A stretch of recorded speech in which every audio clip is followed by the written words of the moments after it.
बोतलें आई हैं और ये कैसे आई हैं भाई? बोतलों से हो सकता है। नहीं, ये तो मानना है, ये परिपाटी है, इनको तुरंत हटाया जाए। पानी की बोतल सदन में किसने रखी है? ये किसकी परमिशन से आया हाउस के अंदर? ये कृपया ये हटाई जाए। हटाओ बोतलें। सचिव महोदय, बहुत होली है। हटवाइए सारा, ये सही पॉइंट ऑफ ऑर्डर है। सारी बॉटल्स हटाइए।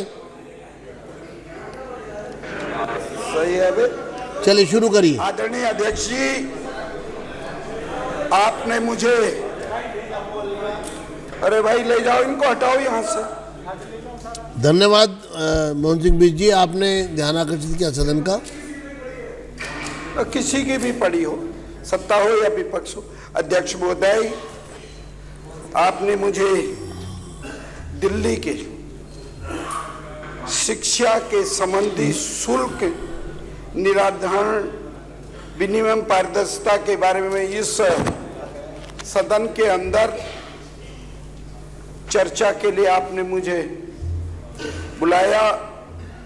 उसके लिए तो मैं आपके आभार के साथ अपनी मुख्यमंत्री, जो वास्तव में दृढ़ निश्चय, और मेरे मंत्री आदरणीय शिक्षा मंत्री द्वारा जो इस पे गरीब लोगों के लिए, ताकि उनके बच्चे पढ़ सकें, लिख सकें, उनमें फीस का बोझ अत्यधिक न हो, उनके लिए मैं सूद साहब का बहुत बहुत धन्यवाद करता हूं, आभार प्रकट करता हूं।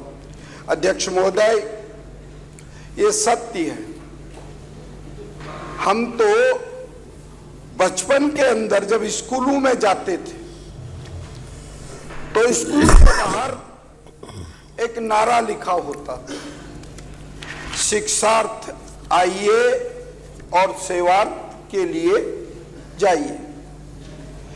सर, हमने वो स्कूल भी देखे, पता है मुझे, मैं इसके बारे में नहीं जान सकता, लेकिन एक तांबे का सिक्का होता था, उसको हम इकन्नी करके बोलते थे, उसमें सुराख होता था, वो हमारी फीस होती थी। जिस दिन माँ बाप ने हमें वो दे दिया तो सर हम क्या करते थे, वो फीस तो देते ही थे, कभी कभी हमें अलग से मिल जाता था, जेब में मूंगफली भर लेते थे और गट्टू आता था सर, उसको खाते हुए हम हंसते हुए चले जाते थे। लेकिन आज जिस प्रकार की शिक्षा को आगे बढ़ाने के लिए, कैसे बच्चों की शिक्षा आगे हो, उस पर रोक लगाने के लिए किसी ने काम किया है तो वो भारतीय जनता पार्टी ने किया है। मेरे विपक्ष के मित्र भी सामने बैठे, ये आप ही लोग तो थे ना 2015 से लेकर के 2025 तक आपका एक नारा था, अरे शिक्षा, वही बोल रहा हूं मैं, 500 स्कूल खोल देंगे और 1 साल के अंदर गरीब आदमी का बच्चा तो स्कूल में पढ़ने जरूर जाएगा, जो अधिकारी वर्ग भी होगा उसको भी उस स्कूल में शिक्षा ग्रहण करने के लिए ऐसी शिक्षा व्यवस्था ला करके मजबूर कर देंगे। यही तो आपका था ना। अब 2025 तक लगातार इस प्रकार की शिक्षा की नीति आपकी थी। आपने दिल्ली को बर्बाद कर दिया, दिल्ली में शिक्षा नाम पर आपने व्यापारीकरण कर दिया। और जब 2025, 24, 25 में मेरी सरकार जीत के आती है तो आप ही तो निकले थे ना सड़कों पे, फीस बढ़ा दी, फीस बढ़ा दी। इसके पीछे कौन था?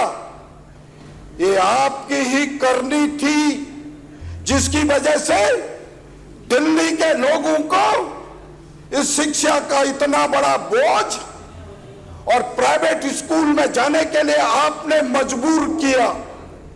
यदि आप स्कूल खोल देते तो गरीब के बच्चों की उसको दूसरे स्थानों पर स्कूल पढ़ने के लिए मजबूर नहीं होना पड़ता। अध्यक्ष महोदय, मैं आपके माध्यम से एक बात मैं कहना चाहता हूं कि मैं आशीष सूद जी ने जो दिल्ली के लोगों के उन बच्चों के अभिभावकों के दर्द को समझा और शुल्क निर्धारण विनियम पारदर्शिता विधेयक 2025 इस सदन के अंदर प्रस्तुत किया। अध्यक्ष महोदय, मैं आपके माध्यम से एक बात जरूर कहना चाहता हूं कि पिछली सरकारों द्वारा जो 11 वर्षों तक आम पार्टी की सरकार रही, एक नया शिक्षा का मॉडल जिन्होंने दिल्ली के लोगों को उसके नाम से भ्रमित किया था, और अब भली भांति दिल्ली के लोगों को पता चल गया है कि आपकी करनी और आपकी कथनी में कितना बड़ा अंतर है। ये दिल्ली के लोग अब जानने लगे हैं। यदि ये जानने नहीं लगते तो आज लोग प्रत्येक क्षेत्र से 30-30, 40-40, 50-50 लोग मुख्यमंत्री जी का धन्यवाद करने नहीं आते, शिक्षा मंत्री का धन्यवाद नहीं करने आते। तुमने दिल्ली के लोगों को बरगलाने में तो कोई कसर नहीं छोड़ी, लेकिन दिल्ली के लोग अब तुम्हारे बहकावे में नहीं आने वाले हैं। अध्यक्ष महोदय, आज जब मैं सदन के अंदर देख रहा था, मेरे बहुत से मेंबरान 3-3, 4-4 बार से इस सदन के सदस्य हैं, और जब वो बोल रहे थे मुझे बड़ा अचंभा सा लग रहा था।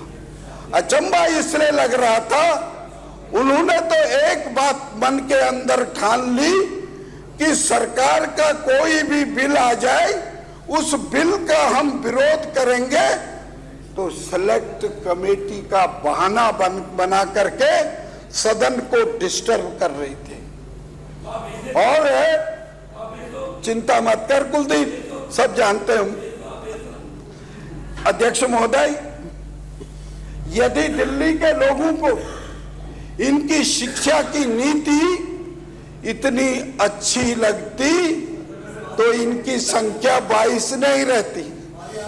ये 22 से भी अब आगे आने वाले दिनों के अंदर इनकी संख्या घटेगी, ये मैं आपको विश्वास दिलाना चाहता हूं। अध्यक्ष महोदय, यही नहीं, इनका सिर्फ एक काम रह गया है, शोर शराबा मचाना, सदन को डिस्टर्ब करना। अरे 11 साल आपने मौज ले लिया। आतिशी जी, मैंने ये सदन देखा, इस सदन के बारे में जितने हम लोग जानते हैं, हमसे कोई ज्यादा नहीं जानता। आज आप देख रहे होंगे अध्यक्ष, यदि हमारे 3 या 4 लोग बोलते हैं तो एक आपका मेंबर भी बोलता है।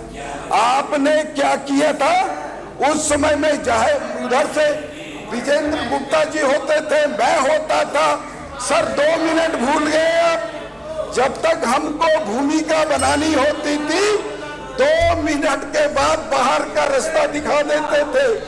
अध्यक्ष महोदय, यही नहीं, मेरी सरकार ने जिस प्रकार से ये काम किया है, ये ऐतिहासिक काम किया।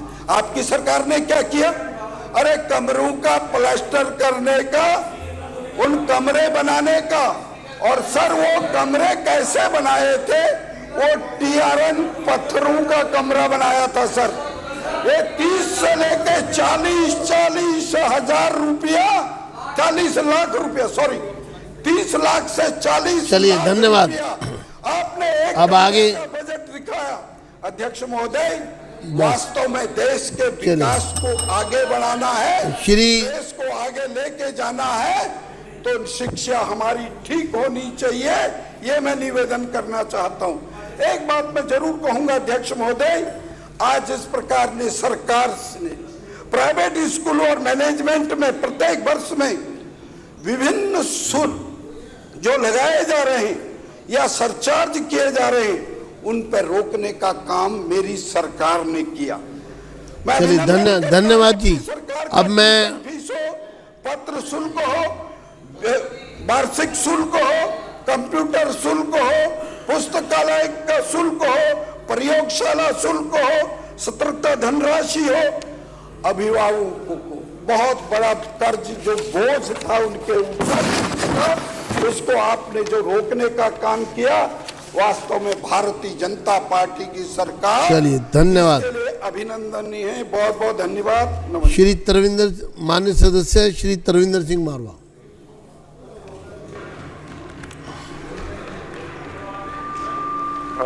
मुझे